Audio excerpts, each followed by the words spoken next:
السلام عليكم ورحمة الله وبركاته. أهلا بحضراتكم في خاطرة إيمانية جديدة.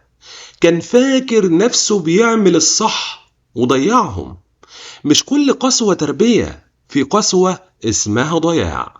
مش كل أب قاسي يبقى مربي، ومش كل صوت عالي يبقى خوف على العيال. في آباء كتير فاكرين إن الشدة رجولة، وإن الكسر تربية، وإن القسوة بتطلع رجالة. كان فاكر إنه لما يمنع ولما يعاقب ولما يكسر بخاطره إنه كده بيصلح، وما خدش باله إن في فرق كبير بين أب بيربي وأب بيضيع. الوجع الحقيقي مش في الضرب ولا في الزعيق ولا حتى في العقاب. الوجع الحقيقي إنك تكتشف متأخر إن العيال كبروا بس قلوبهم بعيدة، وإنك كنت السبب. النهاردة أنا مش جاي حاكم حد ولا أفضح حد، أنا بس بفكرك إن النية لوحدها ما تنقصش، وإن الغلط لما يجي من الأب بيوجع العمر كله. وقبل ما نبدأ رحلتنا حبيت أفكر حضرتك تعمل لايك وتشترك في القناة لو لسه ما اشتركتش. ولو الكلام ده لمس حتة جواك اكتب لي في الكومنتات، هل حسيت يوم إنك قصرت في تربية أولادك؟ وكمل، يمكن لسه في وقت ما يضيعش. ويلا بينا نبدأ رحلتنا. وأول حاجة هنتكلم عنها النهاردة وهي القسوة مش دليل تربية. قال الله تعالى: فبما رحمة من الله لنت لهم ولو كنت فظا غليظ القلب لانفضوا من حولك.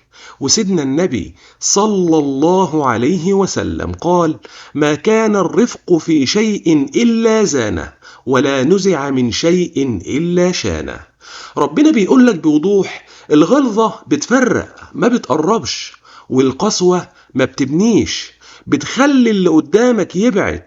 الأب اللي فاكر إن العيال لازم تخاف علشان تسمع ما خدش باله إن الخوف بيخليهم يهربوا مش يقتنعوا. ذكر عن عبد الله بن المبارك أنه قال لرجل كان يشتكي ابنه: أنت علمت الخوف قبل ما تعلمه الحب، فهرب منك قبل ما يسمعك. في أب كان صارم زيادة عن اللزوم، ممنوع الضحك، ممنوع الكلام، ممنوع الغلط. كبر الولد وما بقاش يغلط قدامه، بس بقى يغلط من وراه. ولما الأب عرف كان الوقت فات والعلاقة اتكسرت. واللي عايز أقوله لحضرتك: لو ابنك بيخاف منك راجع نفسك. الطاعة اللي جاية من الرعب ما تعيش، والقلب اللي اتقفل صعب يتفتح تاني. الحق قبل ما تربي واحد ويضيعك لما يكبر. وتاني حاجة هنتكلم عنها النهاردة وهي الأب مسؤول مش متحكم.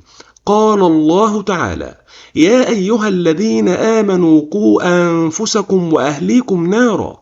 وسيدنا النبي صلى الله عليه وسلم قال: كلكم راع وكلكم مسؤول عن رعيته. المسؤولية مش معناها سيطرة ولا معناها كسر إرادة. ربنا قال قوا، ما قالش أقمعوا. في فرق بين توجيه وبين تحكم. الأب اللي عايز نسخة منه مش ابن، ده مشروع فشل. كان سفيان الثوري يقول: من ربى ولده على الطاعة بالقهر خرج عليه بالمعصية الخفية.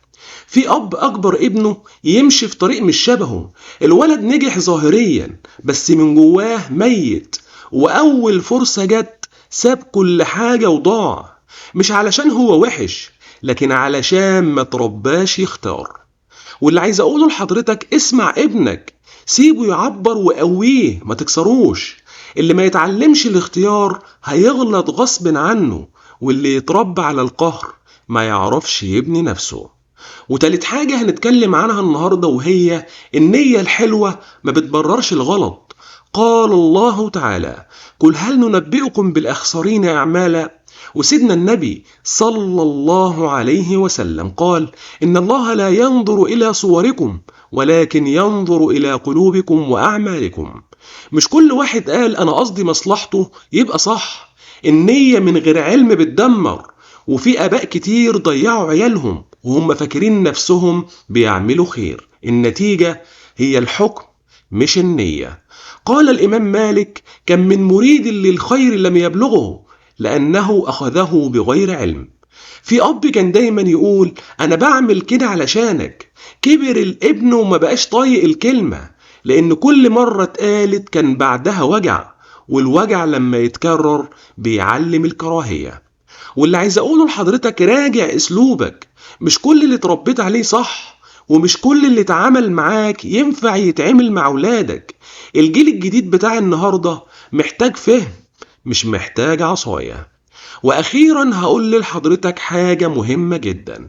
في آباء ضيعوا ولادهم وهم فاكرين نفسهم بيعملوا الصح. اكتشفوا متأخر إن البيوت ما بتتبنيش بالخوف، وإن الرجولة مش قسوة، وإن التربية قلب قبل ما تكون أوامر.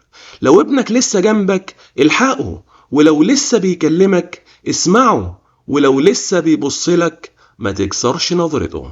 وأخيرا أدعو الله: اللهم أصلح قلوبنا قبل أعمالنا، وأصلح لنا أبناءنا، ولا تجعلنا يا رب سببا في ضياعهم.